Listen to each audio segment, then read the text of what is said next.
This show is brought to you by Safety FM.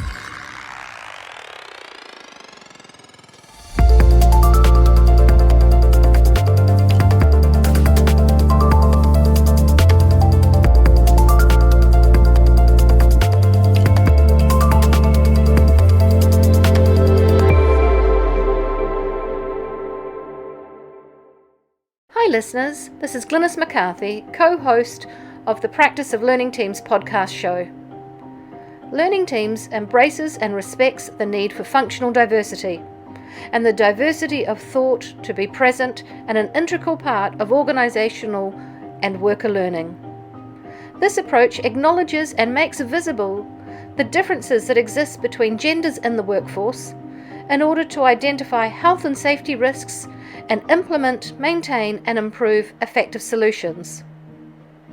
Today is an episode of our special podcast series on women's perspectives, adoption and approach on the new view of safety and learning teams, where I have a discussion with a woman who represents organisational leadership, industry advocacy, safety practitioner and the regulatory authority.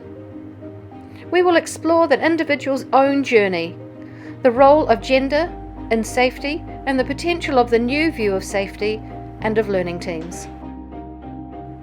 On today's show, we hear from Barbara Cristinziani, Manager Human Resources and EHS Programs at Quanta Services. Barbara is based in Houston, Texas. Quanta Services is a specialty contractor in North America, providing integrated solutions for the electric power, pipeline, industrial and telecommunications industries. Quanta's geographic footprint spans North America, Latin America and Australia. Please join me and my special guest Barbara as we learn and improve together. Hello Barbara, thank you so much for giving us your time today. Can you tell us, how did you get into working, how did you get into this line of work? Sure, thanks Glynis for having me on today. It's interesting really looking back over the last 20 years of my career. Sometimes I'm a bit surprised that I'm here. I actually started as a teacher. And then I moved into various research roles in the public sector and then in the private sector. And for about the last decade, I've been able to pull on my training in psychology and behavioral sciences, primarily in the oil and gas space. First working in health services and then really moving into more of an EHS role, studying human and organizational performance in oil and gas, like exploration and production facilities, offshore installations, LNG plants. And all the while, I've really had this kind of major focus on serious incident and fatality prevention. So, although now I'm working at Quanta Services in the construction industry, what I recognize is the people are the same, the hazards are the same, the ability to get hurt or killed is the same. And so that's really kind of my interest, is sort of this intersection where psychology and behavior meets organizational system design, as Andy Baker would say. So I'm just super excited to be doing what I do. It's absolutely a perfect fit. That sounds really interesting, and it sounds like you've been able to pull together your strengths from lots of different, I suppose, work-life experiences and kind of harness them all together.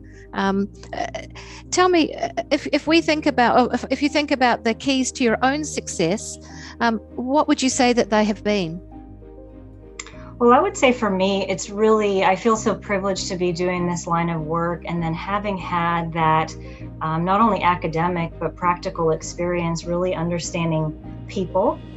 So the psychology aspect and understanding how people change. And I know probably some of the organizational change experts might get offended if I say this, but organizations don't change by themselves, people change. So understanding that people are constantly on a change continuum has been tremendously helpful for me in helping really kind of change the narrative, at my company now and my previous company before.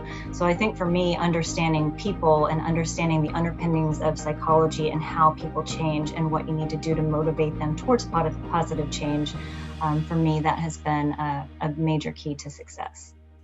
And so I take that you take those kind of the learnings that you've had and the experiences that you've had, and now you're being able to kind of put them into that safety 2 framework, or the new view of safety. Tell me a little bit about how the new view of safety kind of resonates with your own beliefs and the way that you prefer to work. Well, yeah, that's right. I mean, I think so many people come to this and get excited when it makes so much sense, but yet for organizations to articulate the fact that people make mistakes. Yeah, so the new view of safety, again, for me, it really comes down to understanding that, people are working in a system, and that system is changing and varying at all times. So coming in from more of a health and psychology standpoint, really, to me, it just made so much sense, because the people are working in a dynamic environment all the time, and helping to understand what they're dealing with on a day-to-day basis, understanding that context. To me, that was all about, bringing my education into this world was, well, absolutely, we need to not only look at the problem as an issue to be fixed, but look at the organization as a mystery to unpack, a mystery to explore. Mm-hmm. Do you think that there is I suppose a different layer being a female in this sector, and particularly now in the sector as we move into, I suppose, more of an understanding that we need to understand how people think, we need to understand how people learn, and we need to come alongside those people with expertise. So often we need a slightly different skill set than kind of coming from the position where we're an expert. Do you think that your skill set is aided to by being a female? Do you think that makes a difference to your practice? I think so. I do think it's really challenging for a lot of women, myself included, stepping into this space in a male-dominated culture or industry. But over time, I've realized I can really harness those strengths to my advantage. So I can't give there's so much diversity in people and women, so I can't give the woman's perspective, but I can give a woman's perspective. And I think for me, what has been really helpful is understanding that, sometimes I need to listen in different ways, and people can listen in different ways. So, listening through your head or your heart or your feet. And I often find myself as a woman in a default position, listening with my heart. So what are people thinking? What are people feeling? And how are we going to move forward with this information? Versus thinking with your feet. Okay, so what specifically do I need to do? What actions do I need to have as a result of the information I'm processing? Or listening through your head. So, I'm listening to the technical, mechanical, more linear side of things, and really just trying to harness and process the information. So for me, I've found that women often tend to listen with their heart, but that's a really good thing, because especially in the work that we do, and if we're talking about learning, organizational learning, and learning from the people directly, you get so much out of the context, right? And so much out of the mindset. And so for me, that's a real advantage that I feel that I have. Look, I really concur. I've come from an adult education background myself, and I know I rely on that skill set constantly when I'm working, particularly when I'm trying to come alongside workers who I feel have gained mastery of skill. I think it's often really difficult to articulate what it is that you're doing once you've reached that point of kind of automaticity. So you just know what you're doing by second nature. And I think that the skill that I use from adult education, and perhaps I rely a little bit on the fact that I'm also a female, is that I can get somebody to slow something down. So I can ask a question as a naive inquiry, and then help somebody to unpack it in terms of language. And I think that that's a really big bonus when we're working in our field, particularly when we're trying to understand how somebody does work, and we're trying to identify where are the barriers or impediments in order for them to be able to do that job as efficiently and as safely as they can do. If you, I absolutely agree that, sometimes the best person to have a conversation with, certainly in the context of what we're talking about learning, is the one that can come in unassuming and say, I don't know, about what you do, but I'm open to listening, and please teach me about what you do. And through that follows a really great conversation. I think a lot of times as women, certainly younger women, coming into this space, you have to lean into the discomfort and recognize that, I may not have all the answers, and I may not, I may be a woman in a quote man's world, but I have so much to offer, and just really listening, seeking to, listening to understand rather than seeking to be understood first. So absolutely. I know in adult education, we were always taught that you speak to understand. So the onus is on you in that speaking role, or speak to communicate, so that the onus is on you in that speaking role, and that you listen to understand. And I think that that's always paid a great deal of dividends for me, because often when we are listening, we're thinking about what will we say next. And when we listen to understand, we're really trying to listen to the nuance that's been spoken around us. And I think that that's a really vital skill. And again, if I was to make a huge generalization, I think sometimes that women are slightly better at that than our male colleagues. And again, that's a huge generalization. I would say that there really is so much to that. And kind of going back to one of your previous questions about the keys to success, not only for myself, but for people to be successful in this space, listening to people, listening to the voice of others and standing in the shoes of other people, is emotional intelligence. So being able to sense and feel and read a room, certainly not everybody has that skill. But I think, again, one woman's perspective, that has really helped me tremendously in my field and in my role. Yeah, and I agree with you. And I think that we often downplay the value of emotional intelligence, particularly when we're trying to come alongside workers and really have a good understanding of work is done and where those pinch points really sit. I think that, again, what we have to be able to do is walk in the shoes of others without trampling on people's toes. And that can be really delicate at times. Again, there's sometimes when things are starting to move towards where we now need to have conversations, say, about accountability. And so you've got to be able to navigate that space with a little bit of fluidity. And it can be really challenging. But I agree with you, emotional intelligence is really important. If we really want to understand how people are doing things, what are their motivators, what are the things that they're having to overcome, we need to bring in a whole lot of skills, and certainly that emotional intelligence is one of those key ones. Absolutely. If you were to give some advice to a young female coming into our profession, what might that look like? Well, I've been very lucky to have had the opportunity to mentor several young women, and what I find is that sometimes young women will have the position that, well, I can't do this because I don't meet all of the qualifications, or I can't do that because there's a certain amount of criteria and I don't meet that threshold. And I would always say, reframe the question that you're looking at. What are your strengths? What are you able to bring to the table? And so whereas sometimes others might look at a description and say, yeah, no problem, I fit all of this, and then just walk right into it. I think young women in particular have some reservations. So I would always say, aim for more than you think that you can do. And people go in the direction that you question them, right? So aim for more that you can think you can do, and you'll find sometimes that you're able to get there much more easily. I wish I'd had that advice when I was starting out. Who provides you with mentorship now? I'm blessed with a really wonderful network of individuals, certainly people around, not just my company, because it's funny that I think Todd Conklin uses the word echo chamber.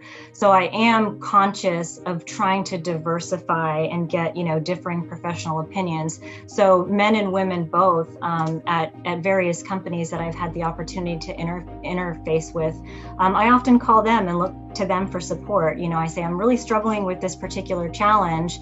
Not just going to the colleagues I work with, but those outside of my organization that have likely gone through the same struggle. So I would say probably more than I can count. I'm very lucky to have a really good community of practice, if you will.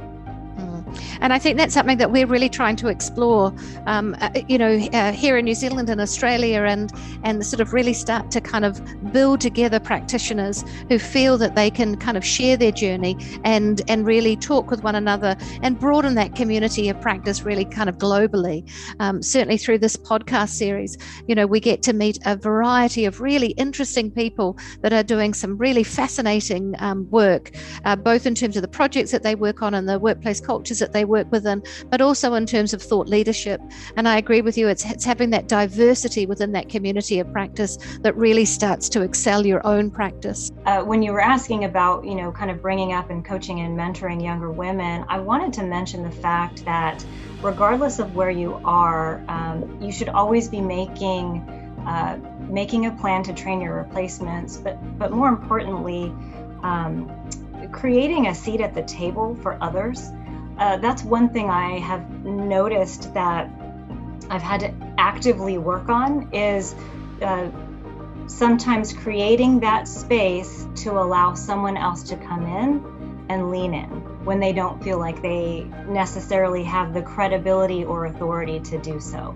So, definitely wanted to mention that as it came up. Yeah, absolutely. And it can be quite challenging, can't it? That I know in my own role that often I'm starting a project, so there's a little bit of uncertainty, or often a great deal of uncertainty as I start a project. And then you get up over that kind of the cusp and you get right into the sort of the nuts and bolts of what it is that you're doing. And then there's always a tail part, and it's about where do you bring people along with you on the journey? Do you take them up over the mountain? Do you wait till you've hit the peak of the mountain and then you're coming on that downhill slide? At what point do you bring somebody on? And it can be really difficult at times when you've got your head down, really trying to nut something out, to have that kind of mental space to bring other people on, and particularly when they might feel a little bit uncertain themselves. It takes a whole lot more sort of effort and energy to be able to bring them along and give them a sense of completion that you also get as you go through kind of the different sort of ebbs and flows of learning. Well, and I think that kind of dovetails into much of what we talk about in this space, which is creating a safe space for conversations. How are we creating an environment where people feel, able to really bring their whole selves into the conversation and contribute equally? Yeah, absolutely. And that kind of takes me on to think about, how do you use learning teams in your practice? Right. So, it's interesting right now at my current organization, I've done some learning teams there, but we're really sort of stepping back to see what is the broader strategy for operational learning. So right now, we are interested in, of course, building that community of practice, but really utilizing learning teams specifically to understand how we plan and execute the work and then learn from that. And so then you can take those learnings and sort of bring them up or put them into the organization as more organizational learning. So, I suppose there's operational learning and then there's organizational learning. So operational would really be, utilizing learning teams, of course, small groups of individuals, bringing them together, creating a safe space for conversations. And then what are we learning about learning? So you don't necessarily have a learning team to fix a problem, you have a learning team to learn. And so, being able to take those learnings and put them out into the organization in a meaningful way is very important. Certainly, it's difficult that, sharing is not learning. We often get these really good reports or recommendations, and then historically, many people have felt very compelled to send that out and say, we're sharing. So that means we're a learning organization, and sharing does not equal learning. But for me, I feel like I can't talk about learning teams without talking about Bob Edwards. He was really my number one mentor in this space. So I guess my style would really mimic more of his. But how I have used learning teams, I think one thing that I believe you mentioned it on one of your earlier podcasts, it's the difference between baking a cake and cooking the chicken, right? And so I've developed my own style to cook the chicken, which is taking a lot of I still use sort of an open, free-form way of conducting a learning team.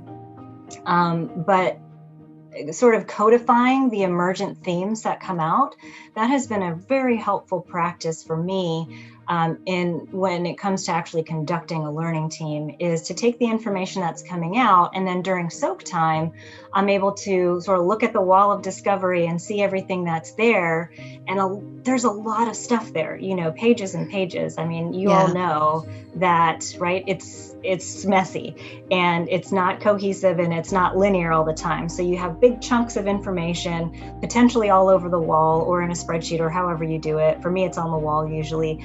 And then really being able to pull out, these are some of the major themes that I've heard on soak time, and then taking those back to the group to say, this is what I have heard. Let's talk about these things. Do they resonate with you? Did I capture this accurately? And then within those themes, there's usually a couple of pieces or nuggets that we can pull out to use as a diving board or a springboard into creating the solutions. So that to me has been very helpful. I know people sometimes people get weirded out that it's so free form and, loosey-goosey, and they're like, what do I do with this? But that has been one way for me to help bring some structure visually to the group so they can see, okay, I can relax, like I see that this is going somewhere. I think that's such good advice. I know myself, having facilitated learning teams where you get such a wealth of information that it's actually really daunting as to where do you go with it and what do you do with it. And I think, that ability to kind of look at it, assess it, and codify it so that you clump it into some themes actually really helps as a facilitator, but it really helps for the participants as well, because often they've done this huge sort of, kind of purge of what they're thinking and how it might relate to the scope of the learning team, that actually they can feel really overwhelmed. And I think that's a really nice use of soak time, that they can go away and kind of think about what it is that's been said around them and what they've participated in. But as a facilitator, at that point, you kind of reframe things. And that then means that coming into that sort of second session, and if there's subsequent sessions, actually it gives you the themes then that those sessions are going to be based on. And I think that provides a lot of clarity. And we often sort of call it down here that there's a little bit, sometimes there can be too much talking and not enough doing. And it's trying to find that balance, that sweet spot in the middle. That really resonates with me also. I've certainly had times when I've not done it well. So I've come out of a learning team thinking, we've talked a lot of stuff. It's all really good, but I'm not 100% sure what I'm going to do with it. And there are other times that I've had a lot more clarity and done something akin to what you've said. And I've come out of it feeling a lot better. And I think also the participants have as well. And then we're actually able to grab that information. And I think it's more able then to be sort of transported where it also needs to go around that organizational learning piece. Yeah. So. Right. It's not just a learning for the learning team. It's a learning process for the facilitator every time, right? That's how you adapt and adjust and learn and improve yourself, is figuring out, what about that process was so much more difficult this time, or what about this made it so successful? And when I've stepped back, I would probably say there's a couple of things that I would note that are so critical.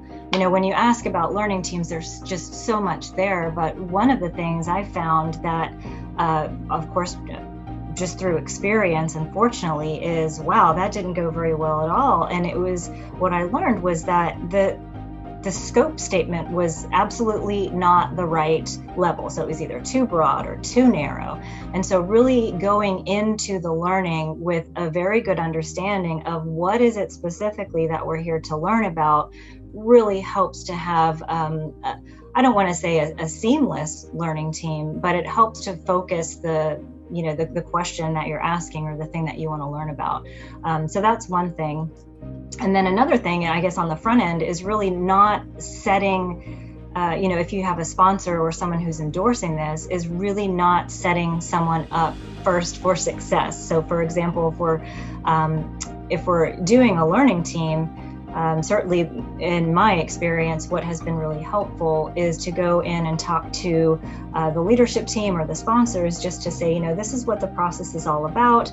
And, you may very likely hear some things that are are challenging or difficult for you to hear. And again, we ask you to lean into the discomfort. Thank you for approving the time for people to get together and learn. And our expectations are that you honor the voices of those that come together to learn, and that you don't have to take all the recommendations, but we certainly would like for you to explore them and be able to come back and articulate which ones you will support and why, and which ones you won't and why, and then give that back to the team. So not doing that on the front end has also created some hiccups on the back end. I agree with you wholeheartedly. If you don't scope out what it is that you're going to cover in a learning team, I think what happens is you end up going off on tangents, and as a facilitator, it can be really difficult to pull the group back again. But also for me, it's about setting the scene for participants, about what is their contribution, what are they being expected to do, and how are they being expected to behave to create that psychologically safe space so that people can share their thoughts and their opinions, and at the same time not feel that they're going to be denigrated for their thoughts or their opinions, and that they can maintain that honesty. And I think sometimes that's a really big ask of people, and we need to build that up quite sort of, I suppose we need to scaffold that. We need to make sure that all participants are aware of what it is that we're doing and how we're going to do it. How is the information going to be used? How will other people perceive this information, in the wider organization? All of those things, I think, need to be negotiated up front. Otherwise, you have all of this uncertainty that gets in the way of good dialogue. That's right. And I'm sure you've seen it as just as well as I've seen it, is that if you are not doing that well enough in advance, or people are coming into the room cold, there's a lot of sort of what you can read, very rigid, posturing. Like people are clearly physically not open to the process. And so sometimes that in and of itself is an indicator, like, okay, let's have a conversation about what this is and what this isn't. What you say stays in the room. It's not, he said, she said, pointing fingers. It's really about learning. And I'd love for you to tell me what you do. Absolutely. And when I think of it, there's again another layer that sits in with learning teams, and that's really to do with diversity of our workforce. And that diversity can be in terms of people's ability to articulate what it is that they do and how they do it. It can be people's ability to critically assess what it is and how they do it. But it can also be to do with language and culture and language literacy skills. There's so much diversity that really sits in with the people that we're going to be doing learning teams with. How do you harness that diversity? Well, I think it's such a great point, Glynis, that, that's another reason or another thing that I've learned, that you absolutely have to have the right people in the room. But when I mean right, I mean not everybody who thinks the same and looks the same and is part of the same team.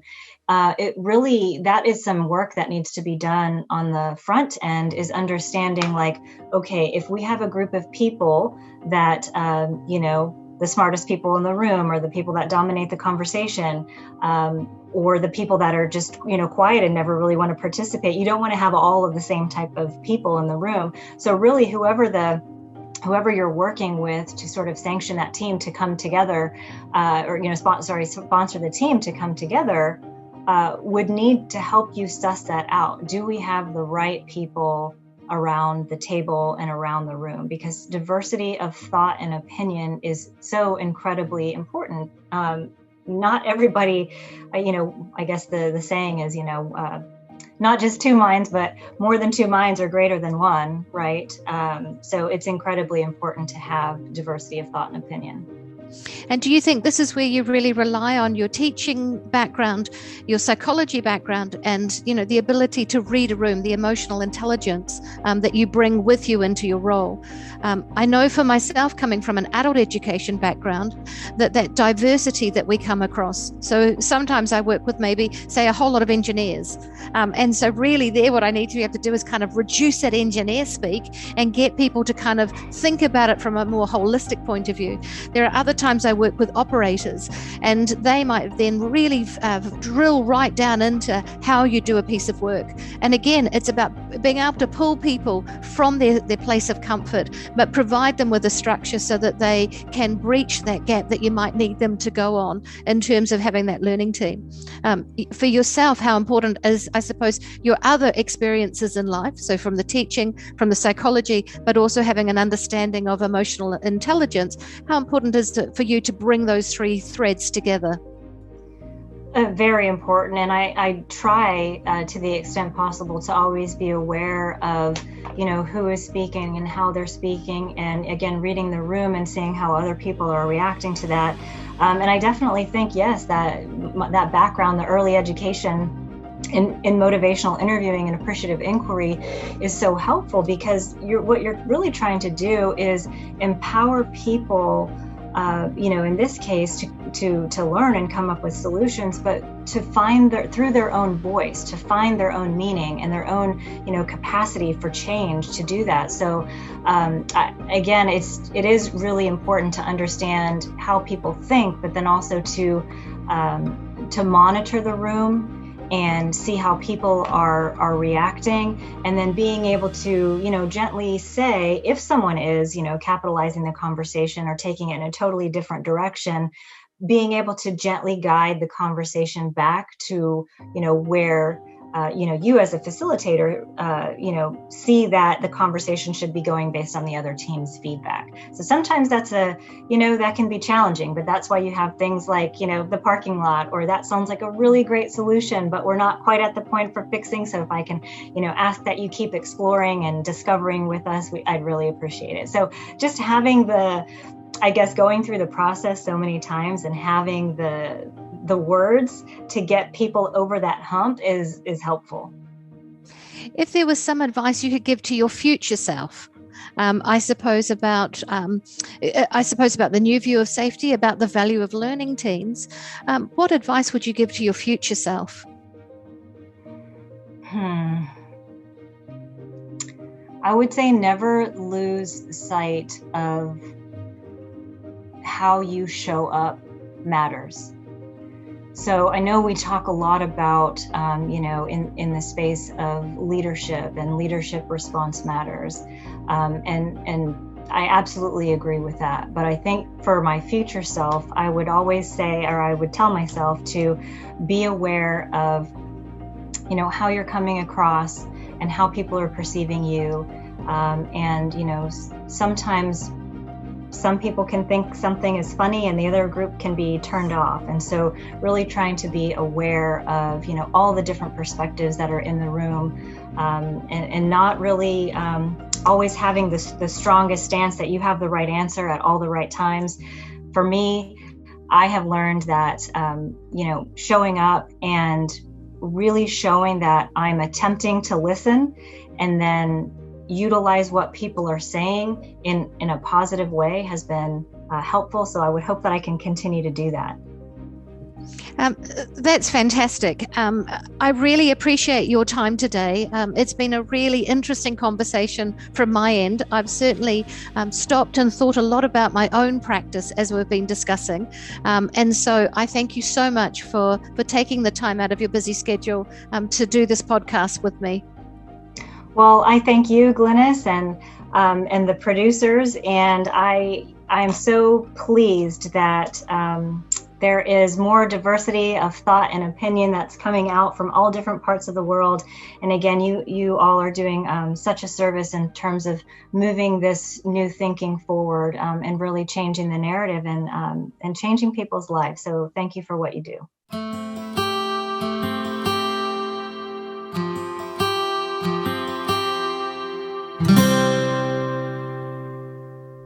Thank you, listeners, for being part of this podcast.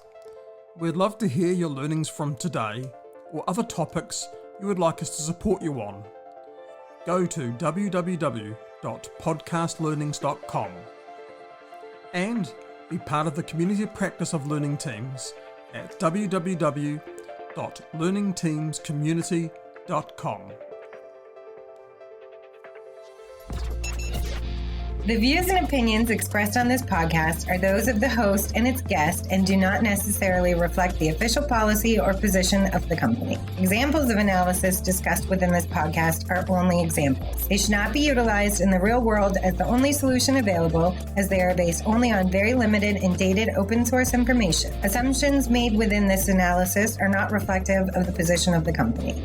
No part of this podcast may be reproduced, stored in a retrieval system, or transmitted in any form or by any means, mechanical, electronic, recording, or otherwise, without prior written permission of the creator of the podcast, Jay Allen.